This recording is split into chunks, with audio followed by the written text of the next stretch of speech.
नमस्कार, MP debate live बड़ी बहस में आपका स्वागत है। मैं हूं आपके साथ कुलेश्वर पांडे और आज हम बात करेंगे मध्य प्रदेश की अर्थव्यवस्था को लेकर। जिस तरह से सीएम मोहन यादव लगातार जो है कई एमओयू कर रहे हैं, कई बड़े बड़े इवेंट में शामिल हो रहे हैं ताकि जल्द से जल्द मध्य प्रदेश का जो अर्थव्यवस्था है वो मजबूत हो और ज़्यादा से ज़्यादा उद्योग जो है मध्य प्रदेश में स्थापित हो और ज़्यादा से ज़्यादा निवेश भी मध्य प्रदेश में हो। तो बता दें आपको, दावोस जहां दुनिया की बड़ी अर्थव्यवस्थाएं मिलती है, जहां भविष्य की दिशा तय होती है, और इसी मंच पर इस बार मध्य प्रदेश ने भी अपनी मजबूत मौजूदगी दर्ज कराई।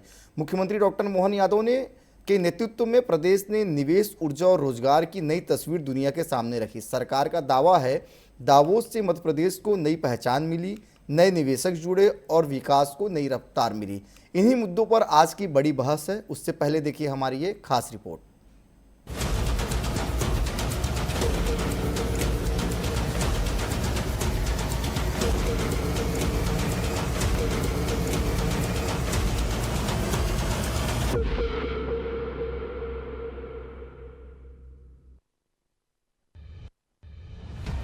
दावोस में मध्य प्रदेश की दस्तक। विश्व आर्थिक मंच 2026 दावोस में भारत का सबसे बड़ा प्रतिनिधिमंडल और इसी मंच पर मध्य प्रदेश ने भी दिखाई अपनी मौजूदगी।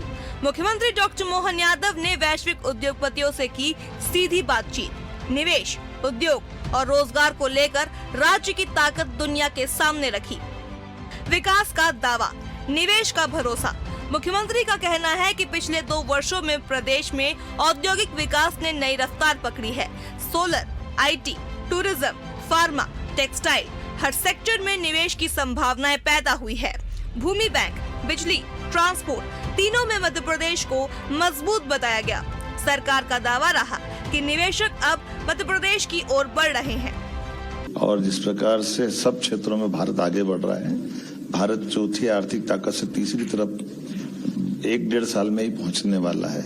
ऐसे में स्वाभाविक रूप से मध्य प्रदेश में बहुत संभावना, बीते 2 वर्षों में हमने काफी काम किया है। हम सब लोगों ने मिलकर के एनर्जी का सेक्टर हो, हेल्थ का सेक्टर हो, आईटी का सेक्टर हो, हमारे सभी टूरिज्म का सेक्टर हो, सब क्षेत्रों में बहुत अच्छे से काम किया और बहुत अच्छे परिणाम आएंगे।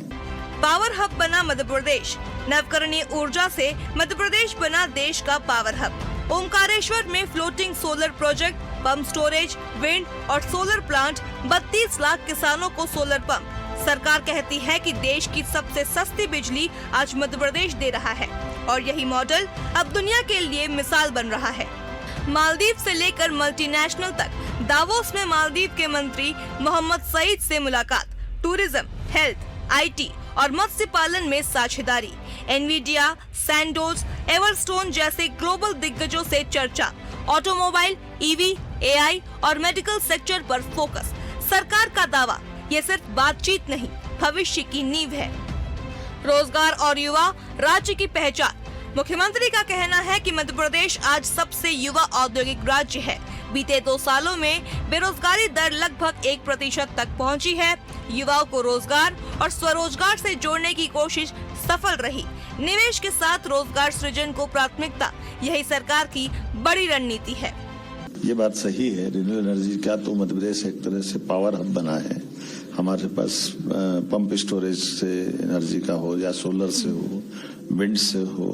अब हम अपने सोलर पे भी जल के ऊपर, ओंकारेश्वर के ऊपर, डैम के ऊपर प्लेट बिछा करके भी बिजली बनाने का काम कर रहे हैं। इस प्रकार से 32 लाख किसानों को सोलर पंप दे करके भी हम इसमें बड़े क्षेत्र में काम कर रहे हैं। इसलिए भारत में सबसे सस्ती बिजली की दर रिन्यूएबल एनर्जी की भारत में हमारे पास है। तो इसका लोग अध्ययन भी करना चाह रहे हैं और देख भी रहे, समझ भी रहे, और हम इसमें अच्छे से ग्रोथ कर रहे हैं। मुख्यमंत्री डॉक्टर मोहन यादव ने वैश्विक मंच पर राज्य की औद्योगिक, ऊर्जा और निवेश क्षमता को मजबूती से रखा। ये साफ संकेत है कि सरकार अब निवेश को लेकर केवल घरेलू मंचों तक सीमित नहीं रहना चाहती, बल्कि अंतर्राष्ट्रीय पूंजी और तकनीक को भी प्रदेश से जोड़ने की रणनीति पर काम कर रही है। दावोस में हुई बैठकों में solar, wind, IT, EV, AI, pharma और पर्यटन जैसे भविष्य केंद्रित क्षेत्रों पर फोकस रहा। खास बात ये रही कि सरकार ने खुद को नवकरणीय ऊर्जा हब और इन्वेस्टमेंट रेडी स्टेट के रूप में ब्रांड करने की कोशिश की। Omkareshwar floating solar project, solar pump योजना और सस्ती बिजली जैसे उदाहरणों ने निवेशकों के सामने प्रदेश की मजबूत तस्वीर पेश की। मालदीव सहित अन्य देशों के प्रतिनिधियों से हुई बातचीत ने ये भी दिखाया कि मध्य प्रदेश अब केवल घरेलू बाजार तक सीमित नहीं रहना चाहता, बल्कि क्षेत्रीय और वैश्विक साझेदारी के जरिए पर्यटन, स्वास्थ्य और शिक्षा जैसे सेक्टर में नई संभावनाएं तलाश रहा है। यह सोच प्रदेश को अंतर्राष्ट्रीय नेटवर्क से जोड़ने की दिशा में एक सकारात्मक कदम मानी जा सकती है। Bureau report, TV 24 Bhopal.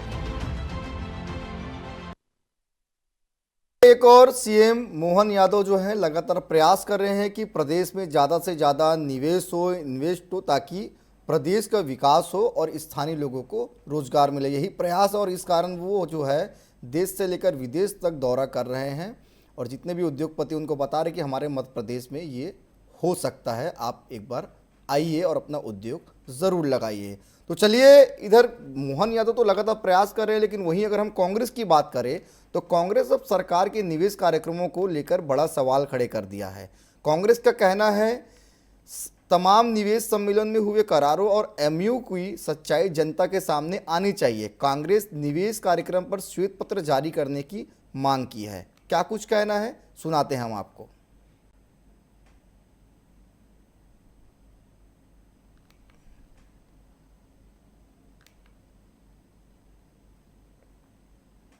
मुख्यमंत्री जी को एक व्हाइट पेपर जारी करना चाहिए कि जब से मुख्यमंत्री बने हैं या जब से भारतीय जनता पार्टी की सरकार है, चाहे इन्वेस्टर समिट के माध्यम से हो, चाहे अलग अलग विदेश के दौरों के अंदर रोड शो करे हो भारतीय जनता पार्टी ने, या जिस हर परिस्थितियों के साथ अलग अलग एमओयू साइन करने का काम करे हो, उनके अंदर कितने फलीभूत हुए, कितनी जनता की लैंड मध्य प्रदेश की जगहें उद्योगपतियों को दी गई, उसके ऊपर कितने उद्योग लगे, कितने रोजगार मिले और कितना खर्चा हुआ। दावोस पर्यटन के लिए मुख्यमंत्री जी गए थे।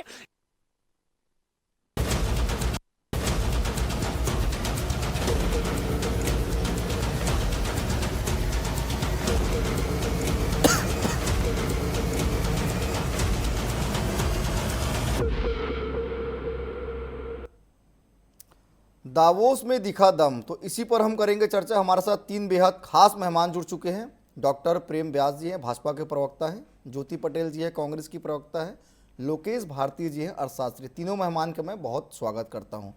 सबसे पहले मैं लोकेश जी के पास ही आना चाहूँगा। लोकेश जी, लगातार सीएम मोहन यादव प्रयास कर रहे हैं, देश का भी दौरा कर रहे हैं, विदेश का भी दौरा कर रहे हैं, ताकि ज़्यादा से ज़्यादा निवेश जो है, ज़्यादा से ज़्यादा उद्योग जो है मध्य प्रदेश में लगे, ताकि मध्य प्रदेश का विकास भी हो और स्थानीय लोगों को रोजगार भी मिले। धरातल पर अब तस्वीर कैसे देख रहे हैं? सबसे पहले धन्यवाद जी, धन्यवाद कुलेश्वर जी, आपने मौका दिया जी। देखिए, इसमें कोई दो मत नहीं है कि जब से माननीय मुख्यमंत्री जी ने पदभार संभाला है तब से वो लगातार प्रयासरत तो हैं, लेकिन जब हम इकोनॉमिक्स को देखते हैं तो उसमें केवल प्रयास नहीं, हम लोग जो आउटपुट रहता है, जो हमारा रिजल्ट आफ्टर ऑल, हम उस पर ज्यादा केंद्रित होकर काम करते हैं। तो जैसे अभी मैंने आपके रिपोर्ट में देखा कि बेरोजगारी दर उसमें ये बताई गई कि 1.6 जो है या 1% से कम रही। थोड़ा सा मैं उसको भी सुधारना चाहूंगा यहाँ पर, ताकि दर्शकों के पास में सही जवाब जाए, सही बात जाए। जो 1.6 है वो 15 या उनसे अधिक वर्षों के लोगों के लिए है। 1.7 जो बेरोजगारी की दर है वो 15 से लेके 59 वर्षों के जो लोग होते हैं उनके लिए है। और जो सबसे चौंकाने वाली बात है, मध्य प्रदेश का डेटा है कि 15 वर्ष से लेके 29 वर्ष के जो लोग हैं, खासतौर पर मध्य प्रदेश में रहने वाले, यहाँ पे बेरोजगारी दर बहुत बड़ी है, 4.4% है। नंबर एक चीज। दूसरा, जब हम मध्य प्रदेश को देखें तो मध्य प्रदेश की जो टोपोग्राफी है वो स्थल रुद्र है, इसको इंग्लिश में हम लोग लैंड लॉक्ड कहते हैं। इसका सीधा सिंपल सा मतलब ये है कि हमारी मजबूरी कह लीजिए या आप इसे एक बेहतर अवसर कह लीजिए कि हम लोगों को सबके साथ संबंध बना के रखने पड़ेंगे, क्योंकि हम लोग एक लैंडलॉक्ड स्टेट है और जिसका मतलब ये है कि हम डायरेक्टली ट्रेड करने के लिए सक्षम नहीं है। हमारे आसपास के जो राज्य हैं उससे हमें बना के रखना ही पड़ेगा। इसी चैनल पे कई बार मैंने रीजनल और ग्लोबल इंडस्ट्रियल समिट पे भी डिबेट की है। तो धरातल पे जब हम चीजें देखते हैं तो जो एमओयू कन्वर्ट होके आते हैं, देखो एमओयू साइन होना और रेक्टिफिकेशन होना दोनों अलग अलग चीजें हैं। बाहर जाके देश में अगर हम लोग एमओयू साइन करते हैं तो उसकी बहुत चांसेस ये हो जाते हैं कि वो धरातल पे आके सक्सेसफुली एग्जीक्यूट नहीं हो पाएंगे। रीजन मीन कि हो सकता है कि सरकार बदल जाए या कुछ हो जाए, है ना, या फिर जो सामने वाली पार्टी है वो आज जो क्लॉज है उसको मानने से तैयार नहीं है, तो एमओयू में ही खतरा रहता है हमेशा। तो मेरा हमेशा आपके प्लेटफॉर्म के माध्यम से एक रिक्वेस्ट रहती है कि एमओयू की वजह अगर हम रेक्टिफाइड कर लें किसी को भी, कोई भी पॉलिसी अगर हम लोग बना रहे हैं या उनके साथ संबंधी बनाना चाहते हैं, इन्वेस्टमेंट लेना चाहते हैं, तो अगर रेक्टिफाइड करके ले तो ये बहुत अच्छा होगा। ये दूसरी चीज है। तीसरा एक बहुत गहरी चीज है जिसपे हम सभी लोगों को ध्यान देना चाहिए। देखिए क्या है, अभी क्या हो रहा है कि हम लोग मध्य प्रदेश को एक इन्वेस्टमेंट हब बनाना चाह रहे हैं, जिसके लिए हम global investor summit, regional investor summit, अभी पिछले सप्ताह भोपाल में आपने देखा होगा कि हम लोगों ने इन्वेस्टमेंट समिट करवाई थी, ये रविंद्र भवन में हुई थी।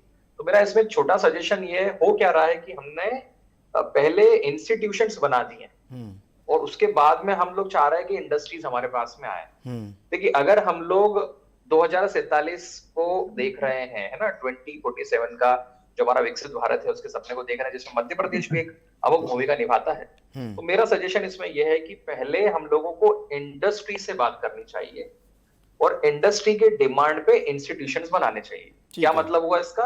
इसका मतलब ये हुआ कि अगर कोई इलेक्ट्रॉनिक इंडस्ट्री मध्य प्रदेश में आने को तैयार है, इन्वेस्टमेंट करने को तैयार है, बिल्कुल, तो मध्य प्रदेश सरकार को उस वजह से यहाँ पर ऐसे इंस्टीट्यूशंस डेवलप करना चाहिए। उससे क्या होगा? उससे ये होगा कि कोई डिप्लोमा करके कोई कोर्स निकला, कोई बच्चा निकला वहां से, कोई ग्रेजुएशन करके वो बच्चा निकला, तो वो इंडस्ट्री वहां बैठी हुई उसको सक करने के लिए, जैसे वैक्यूम क्लीनर होता है तो जैसे दिखेगा उसको सक कर लेगा। इससे क्या फायदा मिलेगा? इससे फायदा ये मिलेगा कि हम एक इलेक्ट्रॉनिक हब भी बन जाएंगे। सिर्फ इलेक्ट्रॉनिक का एग्जांपल दे रहा हूँ, आप बाकी जगह भी इसको ले सकते हैं। दूसरा कि हमारे यहाँ जो युवा बेरोजगार है, मैंने बताया 15 से लेके 29 वर्ष के जो युवा है, उसमें मध्य प्रदेश में जो बेरोजगारी है 4.4 है। तो इसको कैसे ठीक किया जा सकता है कि हमारी जो अप्रोच है, ये मेरे हिसाब से मुझे लगता है थोड़ी सी उल्टी है, कि हम इंस्टीट्यूशन बना लिए हैं, अब उससे जो ग्रेजुएट पास हो रहे हैं उनको बेरोजगार नहीं, वो जो बेरोजगार हो गए हैं उनके लिए हम लोग चाह रहे हैं कि कोई आगे इन्वेस्ट करे। लोकेश जी बिल्कुल, लोकेश जी आपने जो होना चाहिए कि लोकेश जी बिल्कुल आपने जो बताया, हो सकता है कि आने वाले समय में सरकार इस पर भी काम करे। मैं लौटूंगा आपके पास, मैं इस बार ज्योति जी के पास जाना चाहूंगा। ज्योति जी, आप लोगों का सवाल निवेश आ रहा है उस पर है या सरकार की नीयत पर है?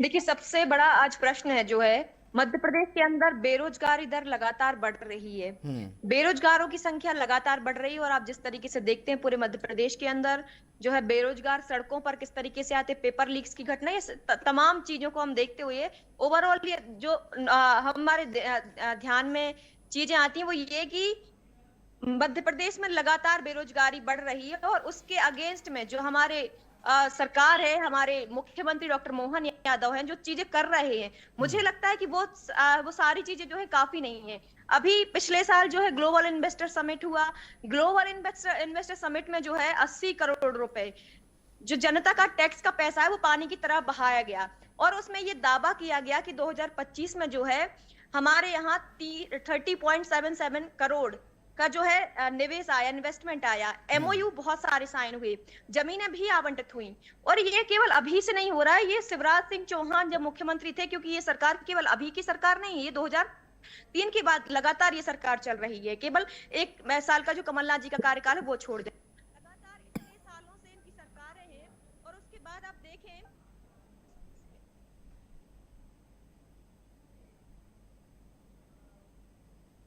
चलिए ठीक है, ज्योति जी के पास मैं फिर से लौटूंगा। मैं अभी सीधा मैं व्यास जी के पास जाऊंगा। प्रेम जी, लगातार कांग्रेस यही कह रही है कि एमओयू तो बहुत होते हैं, लेकिन धरातल में आते आते काफ़ी वक्त निकल जाता है, सरकार बदल जाती है। वास्तविक स्थिति क्या है, अब विस्तार से बताइए। देखिए, मैं पहले कुछ प्रश्नों के जवाब देने इस दौरान पूछे गए। पांडे जी मेरी आवाज सही करा दीजिए प्लीज। जी, आवाज टेक्निकल टीम को बोलूंगा कि सही करिए। जी जी, देखिए, एक तो बेरोजगारी को लेकर बात हुई, तो ईपीएफओ का जो रिसेंट डाटा था उसमें लगभग 8% की ग्रोथ मध्य प्रदेश में हुई है ईपीएफओ में। तो मुझे लगता है जॉब क्रिएशन हुआ होगा तभी ईपीएफओ में परिवर्तन हुआ है। दूसरी तरफ है कि जो बेरोजगारी दर है मध्य प्रदेश की सबसे कम है।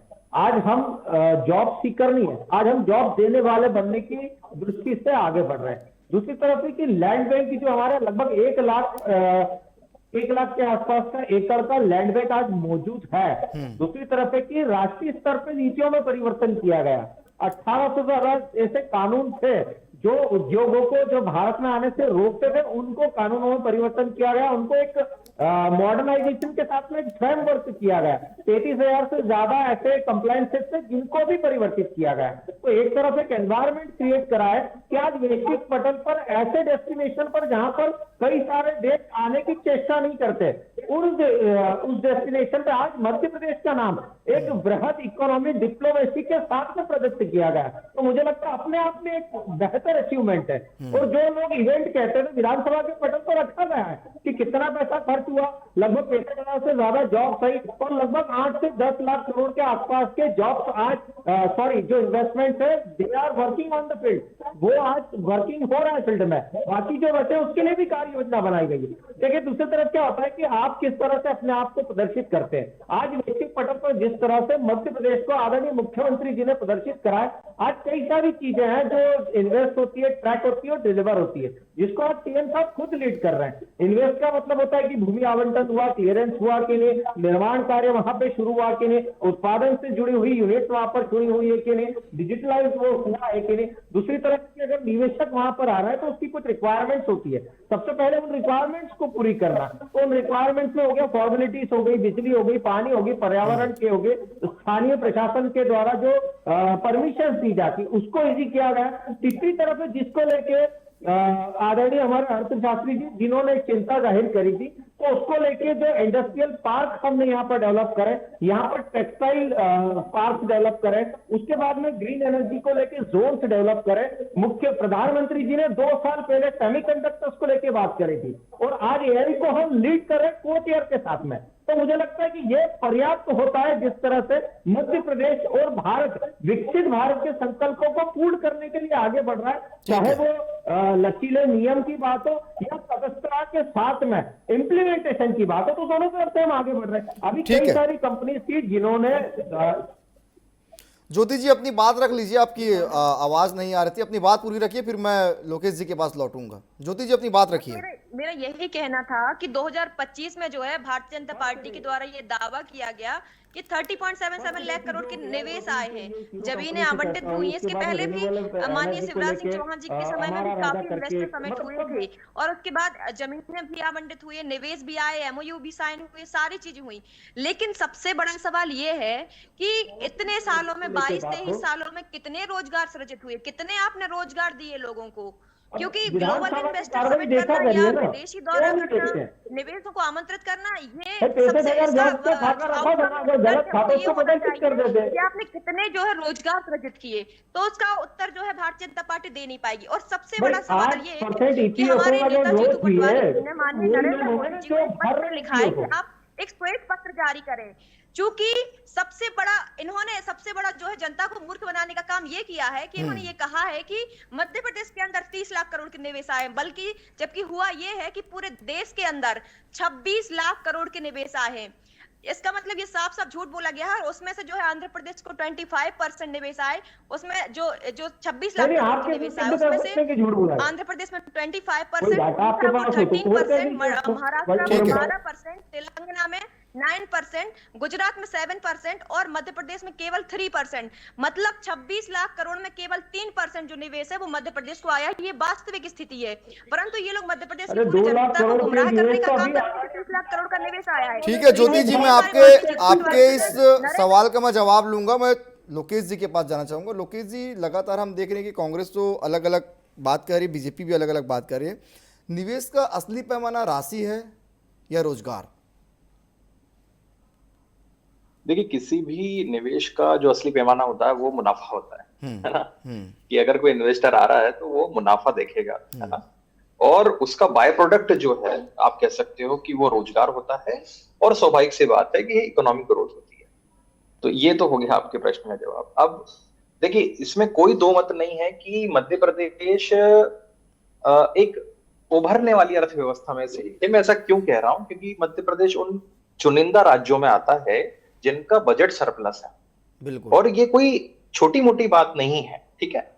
इसका मतलब ये हुआ कि हमारी आमदनी और हमारे खर्चे का एक जो अनुपात है वो हमारे एडमिनिस्ट्रेटर्स ने, खासतौर पे हमारे माननीय मुख्यमंत्री जी और उनसे संबंधित जो एग्जीक्यूटिव बॉडीज हैं, उन्होंने बहुत अच्छे से बनाया हुआ है, इसमें कोई दो मत नहीं। देखिए, जो अच्छी चीज है वो अच्छी चीज है, तो ये बताता है कि हम नुकसान कम करने वाली अर्थव्यवस्था है। ठीक है, तो जो हमें अभी डाटा दिया गया ज्योति मैडम के द्वारा, है ना, तो मैं तो उसमें ये भी जोड़ूंगा कि अगर 26 में से 3% भी आया है, तो हम गिलास को ये देखें कि गिलास आधा भरा भी है ना, वो आधा खाली तो है ही, लेकिन उसमें हम लोग ये देखें कि 3% आया है। हाँ, आगे और आना चाहिए, उसके लिए मैंने जैसे सजेशन दिया था, तो जैसे माननीय हमारे प्रेम व्यास जी ने कहा कि हमने बिजनेस पार्क्स बनाए हैं, हमने डिजिटल पार्क्स को डेवलप किए हैं, तो मैं माननीय जी से ये निवेदन करना चाहूंगा कि मेरा प्रश्न ये था कि ये डेवलप करने की बजाय हम जो इंडस्ट्रीज हैं उसकी डिमांड पे इंस्टीट्यूशंस क्रिएट करें। आप समझ रहे हैं मेरी बात को? हो क्या रहा है कि डिजिटल पार्क बना दिया, लेकिन मध्य प्रदेश में कुलेश्वर जी हमारे पास लोग नहीं है, हम एक जनजाति प्रदेश है। ठीक है, तो होगा क्या कि जो मुंबई के लोग हैं या जो दिल्ली के लोग हैं या यूपी से जो थोड़े बहुत अच्छे एजुकेटेड लोग हैं, नोएडा की बात करते हैं, वो माइग्रेट होके कहाँ आएंगे? मध्य प्रदेश। तो रोजगार कुलेश्वर जी किनको मिलना है? उन लोगों को मिलना है। मैं चाह रहा हूं कि मध्य प्रदेश के जो आम लोग हैं उनको रोजगार मिले, और वो कैसा मिलेगा कि इंडस्ट्रीज के डिमांड पे इंस्टीट्यूशन बनाया जाए। एक चीज और जोड़ना चाहूंगा इसके अंदर कि माननीय ने जो डेटा कहा कि जैसे ईपीएफओ ने जो डेटा दिया है, तो सर जो है वो बहुत सीनियर भी हैं मुझसे, लेकिन फिर भी मैं इसमें एक चीज और जोड़ना चाहता हूँ कि जो ईपीएफओ है वो डेटा जारी करता है ऑर्गेनाइज सेक्टर का, और ऑर्गेनाइज सेक्टर का मतलब ये हुआ कि जिन लोगों का पीएफ कट रहा है, जैसे आप टीवी 24 में जॉब कर रहे हैं जो कि ऑर्गेनाइज्ड है, अगर आपका पीएफ नहीं कट रहा तो आप रेगुलर एम्प्लॉय नहीं है ना। अब ज्यादातर मध्य प्रदेश में हम इंडियन इकोनॉमी की बात करें तो उसमें ज्यादातर लोग कौन है? ज्यादातर ऐसे लोग हैं जो अनऑर्गेनाइज सेक्टर में काम करते हैं, तो सरकार को उन लोगों के ऊपर भी ध्यान देना चाहिए। तो हमारे पास जब डेटा की बात आती है तो डेटा की एक लिमिटेशन है। बिल्कुल लोकेश जी, और जनता भी बिल्कुल लोकेश जी, बिल्कुल जनता भी इसलिए ऐसी सरकार को चुनती है जो मूलभूत सुविधाओं पर ध्यान दे और स्थानीय को ज्यादा से ज्यादा रोजगार मिले। ठीक है लोकेश जी, प्रेम व्यास जी, जिस तरह से लोकेश जी ने कहा है कि स्थानीय को रोजगार ज़्यादा मुहैया हो तो बेटर होगा, कुछ सजेशन भी आपको दिया है, ये बात ऊपर तक पहुंचा दीजिएगा, शायद अच्छा लाभ मिल जाए मध्य प्रदेश के लोगों को। मोहन यादव जी तो बेहतर काम कर ही रहे हैं। नहीं पांडे जी, इस तो पहले से ही प्रयास किए जा रहे हैं। प्रदेश में व्याप्त संभावनाओं को प्रदेश के हित में किस तरह से दोहन हो, वो विभिन्न सेक्टर्स के माध्यम से, चाहे वो कोल हो, माइंस हो, उसके माध्यम से प्रदर्शित किया जा रहा है। आज हम जो माइंस सेक्टर में जिस तरह की नीलामी किया तो फर्स्ट पोजीशन पर है, तो आज प्रदेश में, और सेकेंडली मुझे लगता है कि सीएम साहब को उद्बोधन को सुनना चाहिए जो उन्होंने वर्ल्ड फोरम पर रखा था। उन्होंने कहा था कि जो प्रदेश में जॉब क्रिएशन कर सकता है, निश्चित रूप से उनका जो विशेष सुविधा है वो प्रदेश देगा। तो मुझे लगता है कि आज जॉब क्रिएशन के लिए जिस तरह से कार्य किया जा रहा है वो निश्चित रूप से निश्चित बटन तो सबके सामने, ग्रीन एनर्जी की बात हो, रिन्यूएबल एनर्जी की बात हो, आईटी सेक्टर्स की बात हो, फार्मास्यूटिकल्स की बात हो, चाहे वो जैसे रतलाम, आज आपकी जो पैकेज में एक ओमकारेश्वर का जिक्र आया था, उसमें फ्लोटिंग वाटर सोलर सिस्टम की बात की गई थी। 2 साल पहले जब उसकी 2022-23 में जब बनाया गया तो ये कांग्रेस के मित्र उसको इवेंट बता रहे थे। आज लगभग 600 मेगावाट का हमने बनाया। चलिए जल्दी से मैं ज्योति जी से जवाब ले लेता हूं। ज्योति जी जवाब दे दीजिए प्रेम जी के सवालों का।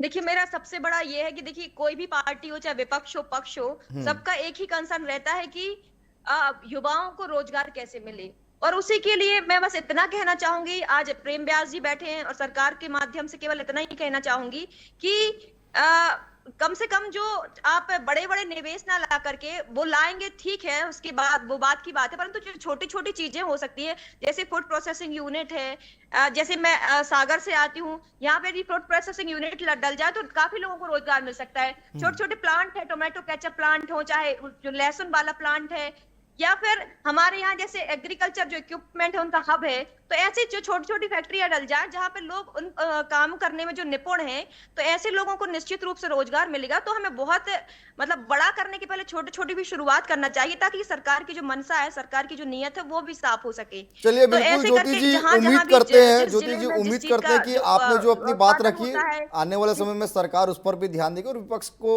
बताना भी चाहिए जहां पे कुछ कमी रहती है, और अब वो बता भी रहे हैं। फिलहाल समय अब इजाजत नहीं दे रहे, इसलिए इस विषय को यहीं पे खत्म करना पड़ेगा। आप तीनों मेहमान हमारे साथ जुड़े, आप तीनों का बहुत धन्यवाद। तो एक और लगातार सीएम मोहन यादव जो है देश विदेश का दौरा कर रहे हैं। प्रदेश में किस तरह से निवेश आए, उद्योग लगे और स्थानीय को रोजगार मिले और मध्य प्रदेश जो एक ऊंचाई, विकास की ऊंचाई की ओर लगातार आगे बढ़े, इस पर लगातार उनका फोकस। और इस दौरान लगातार एमओयू, उद्योग लाने का प्रयास, ज़्यादा से ज़्यादा निवेश, इस दिशा में लगातार मोहन यादव अपना कदम बढ़ा चुके हैं। फिलहाल निवेश से कितना बदलेगा मध्य प्रदेश, ये तो आने वाला समय बताएगा। फिलहाल आज के लिए इतना ही, मुझे दीजिए इजाज़त, धन्यवाद।